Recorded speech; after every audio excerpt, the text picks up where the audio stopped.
He did not treat me very courteously. Really? When I pointed out that he wasn't following the golden rule, he put a leash around my neck and he made me drink from pot of water that I'm pretty sure was just some kind of animal pee. Well, that is interesting. I thought I was here to be a sex slave. What? No! What a disgusting idea! I'm simply going to harvest your organs.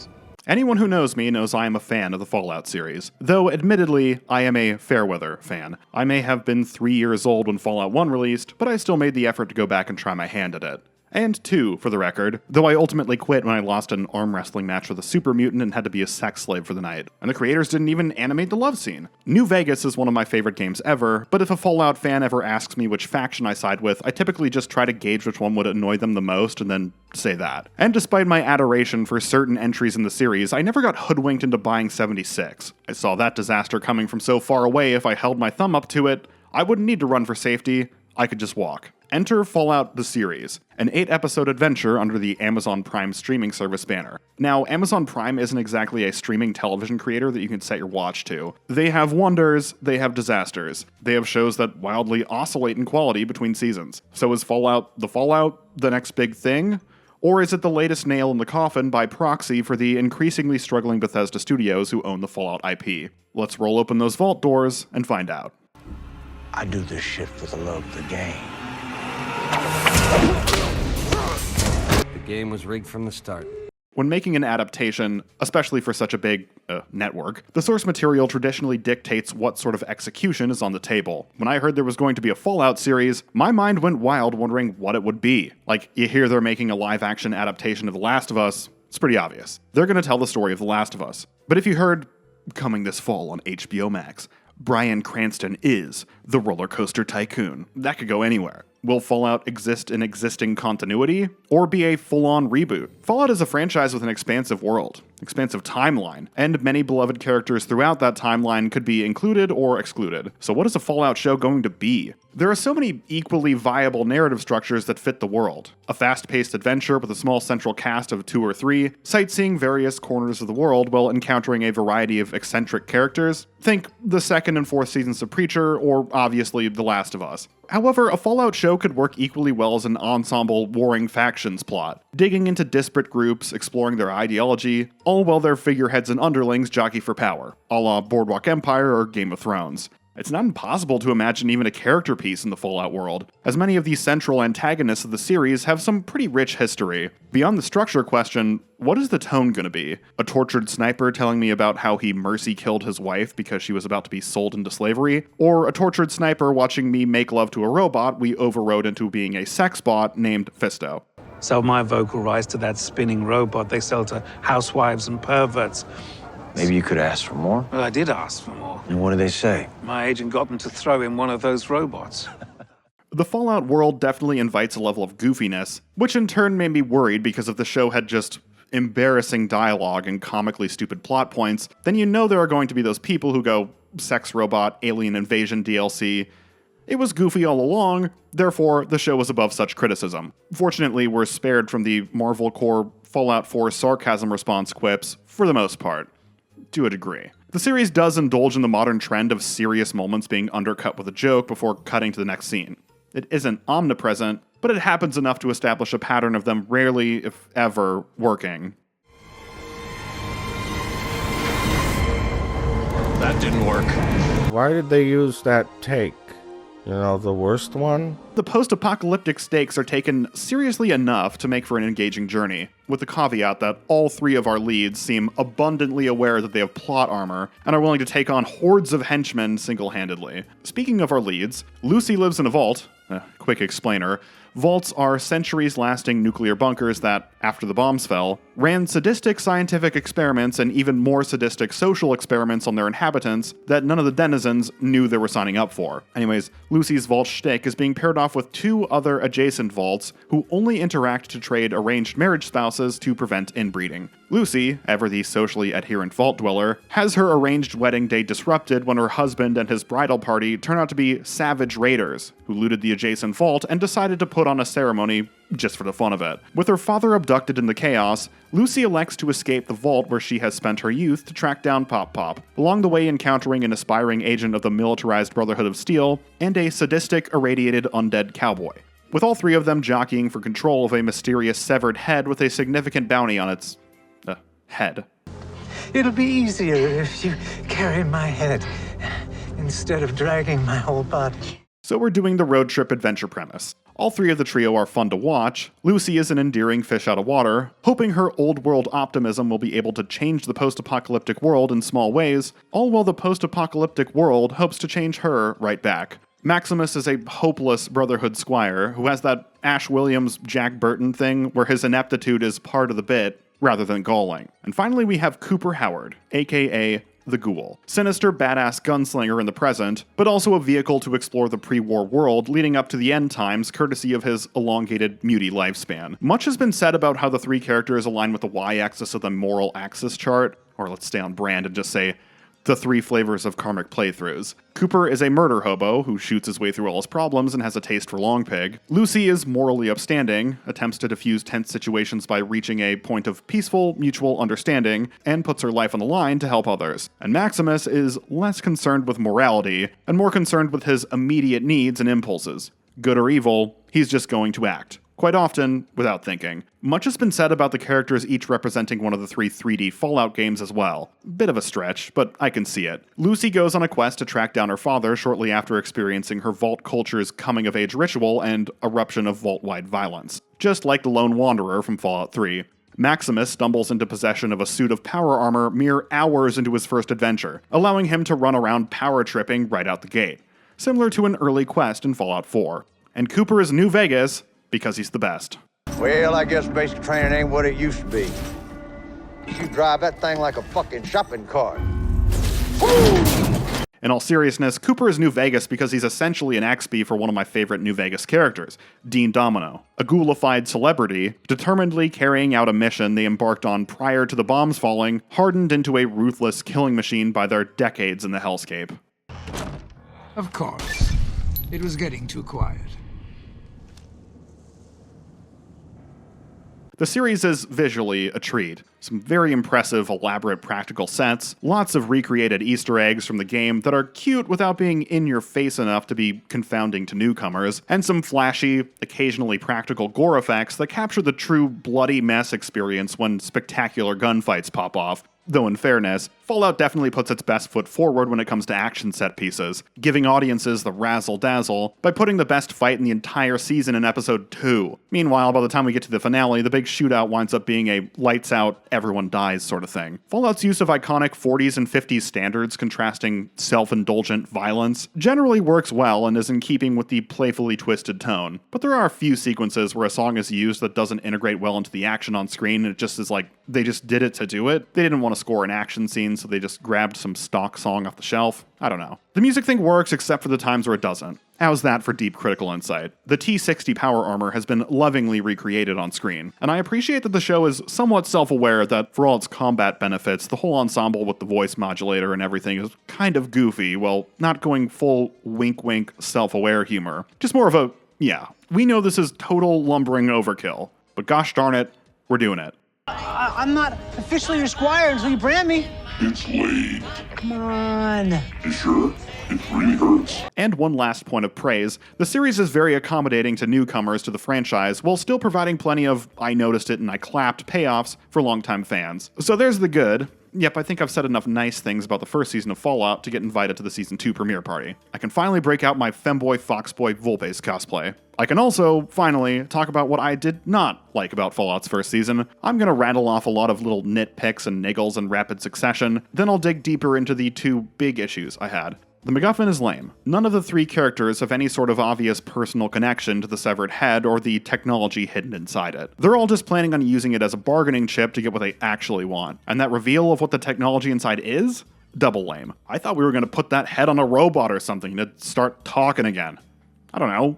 Something cool? Instead, the head is just a vehicle. He's hiding some super powerful source of electricity that's going to be used to provide power to Los Angeles. Are you telling me the entire city of Los Angeles is still wired after 200 years? Oh, sorry, not just wired, but wired to all receive power from the fucking Griffith Observatory. And it's hard to get too animated about a new power source anyways. Just one episode prior, they explained how just one fusion core from a suit of power armor is enough to power a fully populated vault for generations. The Brotherhood has like hundreds of these things. And from the nights we've seen, they're just jerking them up the wall and wasting most of them. Now you say, slip. The Brotherhood are pre-war technology hoarders. They're not in the business of sharing. And yeah, I know that because I've played the games, but there's really just a passing line about it, so it's pretty told not shown. Can definitely imagine that throwing newcomers for a loop. And why do the big power-up payoff shot with the cold fusion cell like the characters accomplished anything if the Brotherhood is presumably just gonna snatch it right back? Congratulations, Los Angeles! Everybody has power again! For the next 5 minutes. The rules surrounding ghouls have always been deliberately vague across the franchise, presumably as a hand wave to justify why the player never becomes one, despite the fact that most Fallout protagonists wake up in the morning and eat the demon core.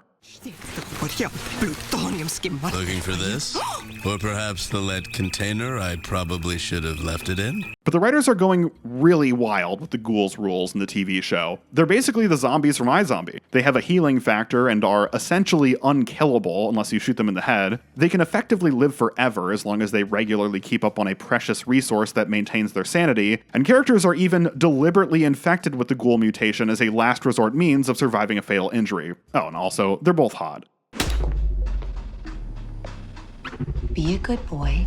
On the whole, certain lore bits and species and factions are played pretty fast and loose with. Forgive me if I missed this in a previous entry, but the Brotherhood of Steel has purposely trained their initiates sex ed wrong as a joke. I get the intention is like, do not be distracted by the sins of the flesh, my child. But do you honestly expect me to believe it worked? They genuinely, don't understand sex and don't understand orgasms. We aren't given enough context for this to be the case, but is the joke supposed to be like everyone is taught this, but Maximus is the only one gullible enough to fall for the Brotherhood's propaganda, and all the other Brotherhood members are running around and fucking each other? It's a pretty big element to introduce to the faction, all for the sake of some lowbrow sex jokes. Though I am not too proud to admit, one of those lowbrow sex jokes got a laugh out of me.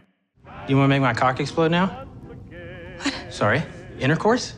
Hey Maximus, quit stealing my move! And yeah, in general, there's just miscellaneous timescale things that raise an eyebrow. Cooper supposedly needs his anti-feral ghoul Ambien on a regular basis to stave off going full Romero. Yet he's introduced having been buried alive by a rival for years. You'd think he'd pop out of that box all claws and teeth. A whiteboard in a New California Republic remnant classroom reveals that the NCR's capital of Shady Sands was nuked in 2277, 3 years before the events of New Vegas, and sparking an internet controversy that the Fallout show was, gasp, trying to erase New Vegas, despite the fact that a few episodes later, New Vegas and its founder, Robert House, are in the show. Okay, for the uninitiated, let me give a quick rundown on the whole New Vegas behind-the-scenes drama. Once upon a time, there was a happy little company named Interplay who created the Fallout franchise and released Fallout 1 and 2, as well as a spin-off game, Fallout Tactics. That happy little company became less happy when they ran into dire financial straits, and in order to keep the company afloat, Interplay licensed, and later sold, the Fallout IP to another happy little company,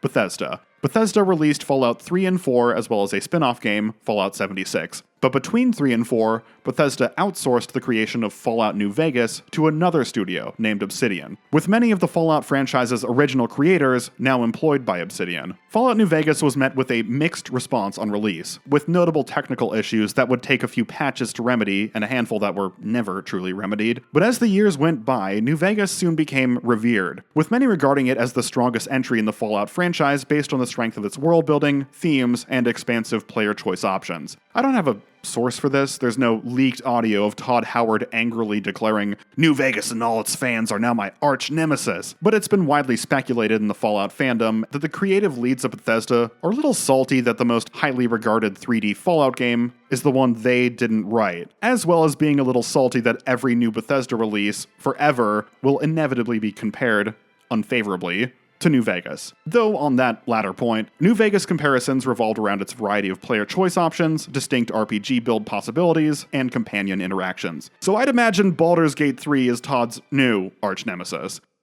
Baldur's Gate 3.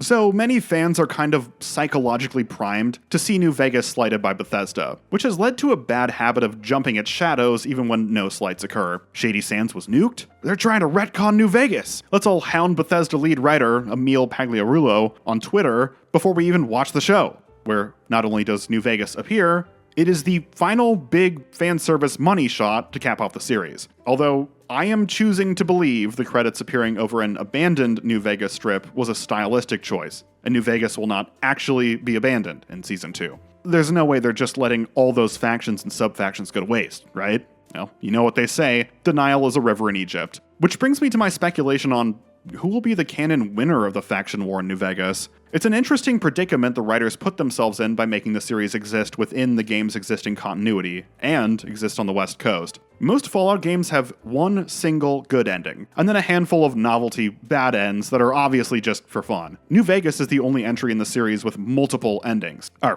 Multiple endings that people care about. Let's go from least likely to most likely. The New California Republic? Probably not. They could barely hold the fort in New Vegas, even if they won the Battle of Hoover Dam. I'm giving the writers the benefit of the doubt, and assuming a multi-state spanning government has merely been scattered to the wind instead of completely dissolved just because their capital got annihilated. Come back to this video and laugh at my cope when Season 2 comes out. But regardless, the writers seem intent on putting the bear on the back foot. A Legion victory is almost equally unlikely. It's the least pursued ending in the game, it disqualifies a lot of factions that I'd imagine the writers will want to work with in future seasons, and I'm sure Amazon doesn't want a second show on their hands where a scene-stealing, over-the-top villain gets memed into having done nothing wrong. Though if we did get the Legion, I think we can all agree on my Kaisar fan cast. Jim Rash.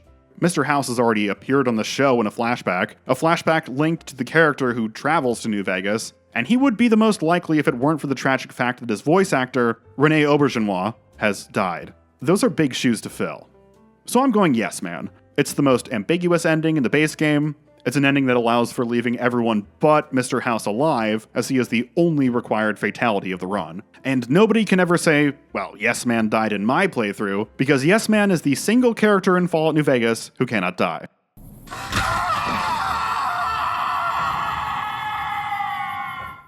Anyways, on to my two main major criticisms. Sorry, I got sidetracked talking about New Vegas. This has been known to happen.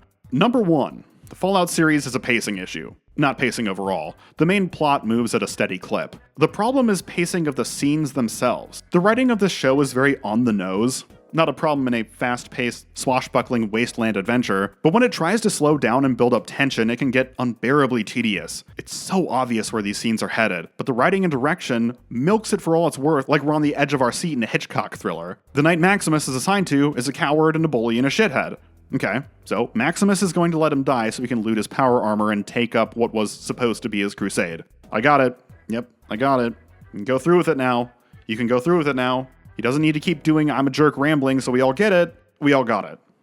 It gotta be the worst fucking squire there is. This is all your fault. As I understand, let's get on with it. Many critics have noted the series as enamored with slow-mo, and so many emotional beats move at the same pace. And you can always predict exactly what will happen. Is Lucy going to shoot Cooper? Oh, also her feral ghoul mother is right next to him. Kind of to the right. Oh my god, is this the end for Cooper Howard? Obviously not. Obviously not. And honestly didn't even convincingly look like she was aiming at him. There's 30 slow-mo seconds of my life I'm never getting back. Unless I become immortal through radiation. The interconnected vaults 31, 32, and 33 are holding an election. But there's some sort of conspiracy where the raiders were let in and Vault 32 had already been destroyed. Now it's all a conspiracy by Vault 31 to control their neighbors. You know what they say? When things look glum, vote for somebody from Vault 31. Yeah, I got it. I figured out the big Vault mystery side story instantly. I know what's up. So what's next? When things look glum, Vote 31. I said, I got it. Also, does anybody else worry that Zach Cherry is going to start getting typecast as go-along-to-get-along goofballs who get tied up in conspiracies involving his unconsenting confinement to an underground bureaucracy? It's certainly a niche. Also, side note, I know I'm late to the party, but that first season of Severance was great. Tamaraka. Excellent choice. Should have gone for the castanets. The scene pacing issues have never been more fierce than in the finale. Which brings me to my second major criticism. I had a really enjoyable time watching the show, but I hated the season finale. To start things off, we have this extremely drawn-out sequence where Vault Tech are revealed as war profiteers who deliberately escalated tensions between the US and China and bombed the world themselves so they could rebuild society in their image. All with a handful of key Fallout lore players, most notably Mr. House, in attendance and seemingly tacitly collaborating. It just goes on and on and on. Like it's supposed to be this big reveal where we can barely keep our jaws off the floor when it's not. The show has practically been screaming this truth at us, and the idea that all the Vault-Tec's social experiments were attempts to forge a more perfect society. Anyone who has any knowledge of Fallout Vault lore, no, dude, they were just fucking around. But yeah, corporation's bad. Thanks, Amazon. I didn't quite pick up on that in the last original series of yours I watched. Fleabag. But I did in The Boys, though. You lay it on pretty thick. That's a white man's luxury. So it's just business then, eh? When, Mr. Butcher, in history, has it ever been about anything different?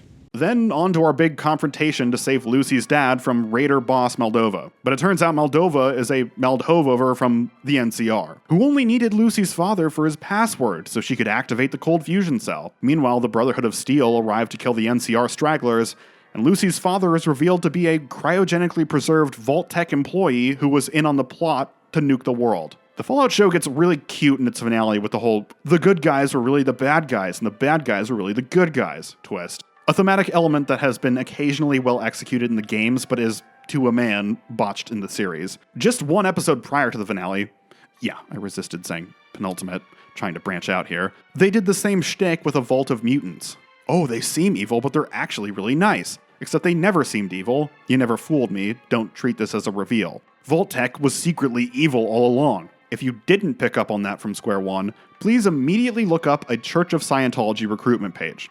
Just to troll them. I'm sure you won't be converted. You're sharp. The Brotherhood are actually warmongering psychos. Well, yeah. Much to-do has been made about them being a cult. And look, Moldova was actually pure at heart all along. Nope.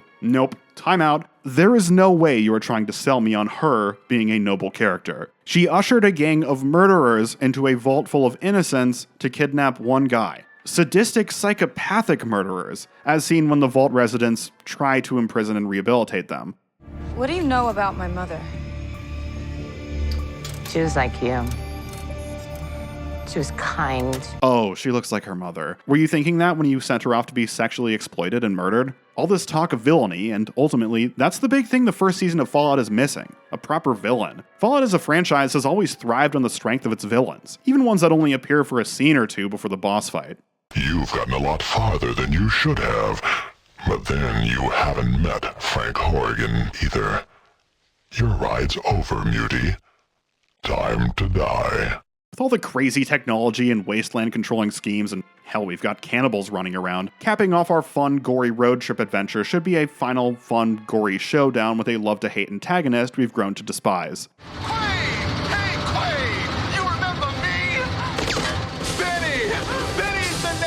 But instead, our final shootout is a terse affair where a bunch of tin cans full of virgins get own-zoned by the Saint of Killers. And the real crux of the finale is a string of reveals about the mistaken morality of all the main players. Wow, you subverted my expectations of these characters. That sure was more awesome than this.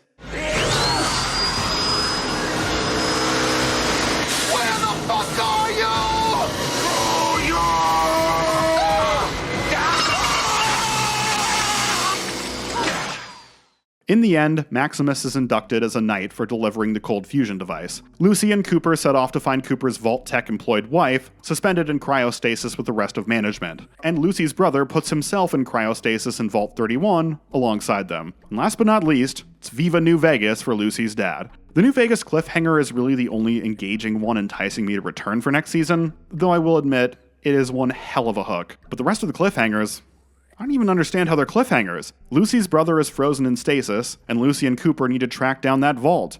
Well, you already know Lucy's father was from that vault, and it's connected to Lucy's vault. I know you're not exactly Repcon rocket surgeons, but I think you can hazard a guess where to find them. So that's Fallout Season 1. I did try to reflect in this video how much I enjoyed the bulk of the season, despite the finale clearly leaving a sour taste in my mouth.